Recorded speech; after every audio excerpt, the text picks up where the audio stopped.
எல்லாத்துக்கும் வணக்கம். இங்கே வந்து நாட்டு மாட்டு ஷோ வந்து நடந்துகிட்ருக்கு. இது வந்து புங்கனூர் குட்டைன்னு சொல்லிட்டு இங்கே வெரைட்டி ஒன்று இருக்குது.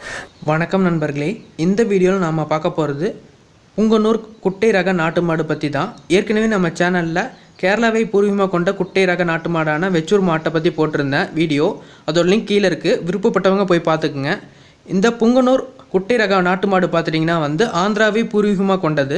நம்ம தமிழ்நாட்டில் நாட்டு மாடு பற்றிய விழிப்புணர்வு வந்துருச்சு. எல்லாருமே நாட்டு மாடு வாங்கி வளர்க்க ஆரம்பிச்சிட்டாங்க. நாட்டு மாட்டோட மகத்துவம் எல்லாருமே புரிஞ்சிருச்சு. ஆனால் இன்னும் அந்த ஆந்திராவை சேர்ந்தவர்களுக்கு நாட்டு மாடு பற்றின விழிப்புணர்வு அவ்வளோக்கா இல்லை. இந்த மாட்டோட மொத்த உயரமே 2 அடி தான். இந்த நாட்டு மாட்டுக்கும் நம்ம ஊர் நாட்டு மாடு மாதிரியே திமில் நல்லா பெருசாக இருக்கும். இந்த மாட்டோட பால் பார்த்துட்டிங்கன்னா வந்து புரோட்டீன் சத்து அதிகம், ஆனால் கொழுப்பு சத்து குறைவு. அதனால் அனைத்து வயதினரும் இந்த நாட்டு மாட்டு பாலை குடிக்கலாம்.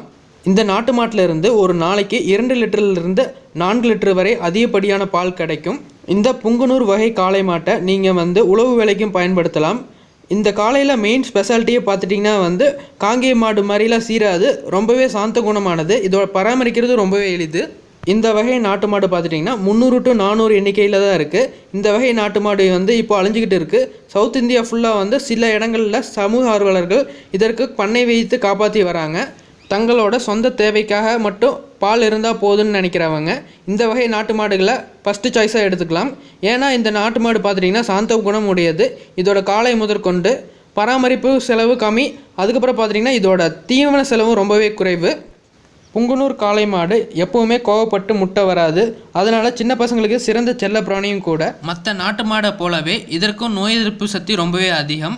36 to 45 மாதத்தில் முதல் கன்று ஈனும்.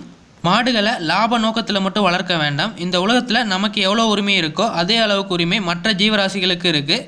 இந்த வீடியோ பிடிச்சிருக்குன்னு நினைக்கிறேன். இந்த வீடியோ பிடிச்சிருந்தா மறக்காமல் இந்த சேனலை சப்ஸ்கிரைப் பண்ணுங்கள். நன்றி, வணக்கம்.